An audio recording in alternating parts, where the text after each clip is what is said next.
Selamat malam para netizen dimanapun kita berada, salam inspirasi bagi kita semua ya. Ambisi kubu Anies Muhaimin di gugatan Pilpres, pemilu ulang hingga diskualifikasi Prabowo Gibran. Nah, ini banyak yang menyatakan wah kok ambisi begitu kan. Padahal ya ini sebuah gugatan begitu, wajar dong begitu kan.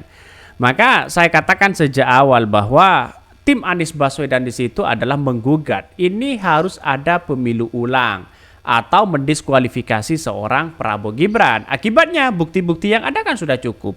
Mulai dari ASN, mulai dari lurah, mereka akan datang di persidangan untuk bagaimana mengungkap dugaan-dugaan kecurangan yang ada selama ini.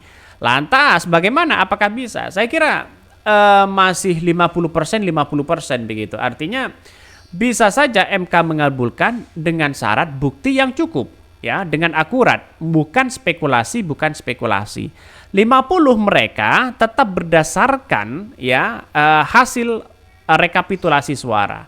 Nah, ini caranya bagaimana? Ya, caranya audit dulu ya KPU di situ begitu kan, baru bisa. Tapi kalau pada kenyataannya adalah ada nuansa-nuansa yang kemudian mereka belum diaudit dan sebagainya, saya kira agak-agak jauh begitu kan untuk berpikir mendiskualifikasi itu. Tapi kalau ada pembatalan atau pemilu ulang, bukan tidak mungkin begitu kan ya. Ini dalam permohonan kubu Anies Baswedan berambisi supaya pemilu diulang tanpa keikutsertaan Gibran. Sebenarnya bukan ambisi, ini gugatan mereka begitu kan. Bahkan banyak sekali pro dan kontra di situ ya. Kemarin mengatakan ini konstitusional bos, katanya begitu kan ya. Ini ada yang mengatakan narasi menyesatkan, gugatan ke MK adalah langkah yang diambil untuk mencari keadilan, bukan ambisi ya. Tapi ini dari Kompas sendiri begitu kan. Maka framingnya agak-agak jauh sebenarnya begitu kalau berambisi begitu. Sebenarnya Anies Baswedan itu mencari titik temu keadilan. Ya, kalau pembatalan pemilu dan sebagainya itu kan merupakan dari gugatan sebenarnya begitu. Wajar dong begitu kan. Bukan ambisi sebenarnya. Bahkan ya karena Gibran cacat secara hukum katanya. Ini banyak secara secara hukum dipermasalahkan. Tidak hanya 01 dan 03 begitu yang permasalahkan Gibran ya. Semua masyarakat Indonesia menyalahkan Gibran secara konstitusional ya.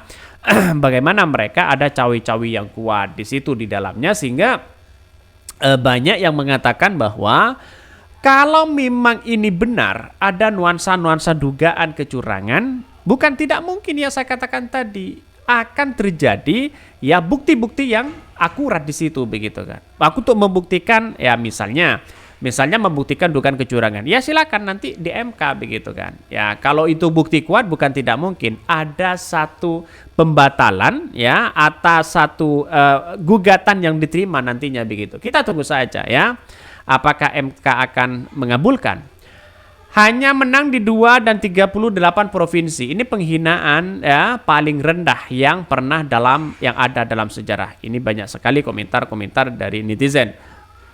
Ya siap atur, nanti untuk versi ya surveinya juga jangan pakai Sirekap, tapi pakai survei tim pemenangan Anies. Ini komentar-komentar dari netizen. Gugatan menghebohkan jika didukung kuat data dan bukti yang signifikan dapat pengaruh hasil pemilu. Pilpres bisa saja MK mengabulkan gugatan. Efek positif ya tapi gaduh demi perjuangan demokrasi yang berkeadaban dan martabat. MK harus berani putuskan secara adil. Nah itu begitu kan. Kalau mau jujur ya nanti ya kita lihat saja apakah MK begitu kan. Tapi sayang seribu sayang. Kalau sudah dikendalikan semua ya saya kira tidak bisa begitu kan ya. Karena sistemnya itu ada di situ begitu. Apapun hasil dari KPU itulah yang dijadikan sebagai rujukan oleh MK. MK bisa saja membatalkan tapi harus 2 alat bukti yang cukup, bukan berasumsi begitu kan ya. Yang cukup untuk membuktikan apakah nanti ada nuansa-nuansa nuansa-nuansa yang kemudian dugaan-dugaan kecurangan yang ada begitu kan ya. Mari kita baca dulu beritanya. Ini sangat-sangat menarik ya. Ini kubu pasangan calon Anies Baswedan ya dan Wakil Presiden Muhaimin Iskandar ya. Mari kita baca, Muhaimin Iskandar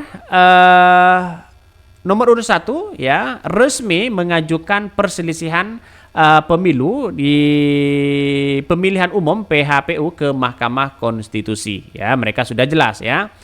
Langkah itu ditempuh oleh kubu Anies Baswedan setelah kalah dari pasangan capres nomor urut 2 Prabowo Gibran Raka Buming Raka di Pilpres 2024. Rekapitulasi hasil penghitungan dan perolehan suara tingkat nasional menunjukkan Prabowo Gibran menang dengan perolehan 98 juta. Ya, dari Absus ini kan jauh begitu, selisihnya 50 juta begitu.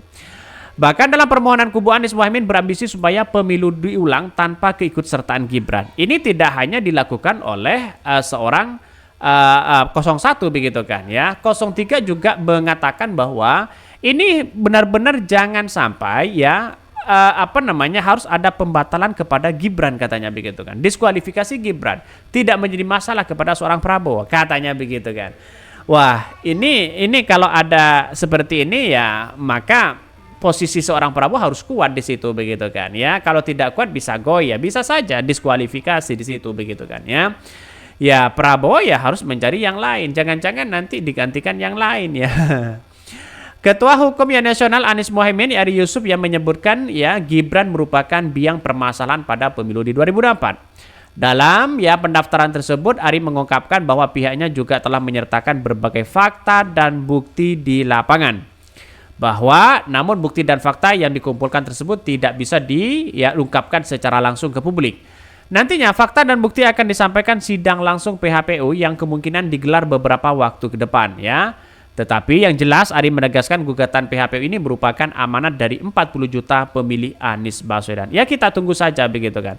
Inginnya kan mendiskualifikasi seorang Gibran. Ya dari Ganjar juga sama.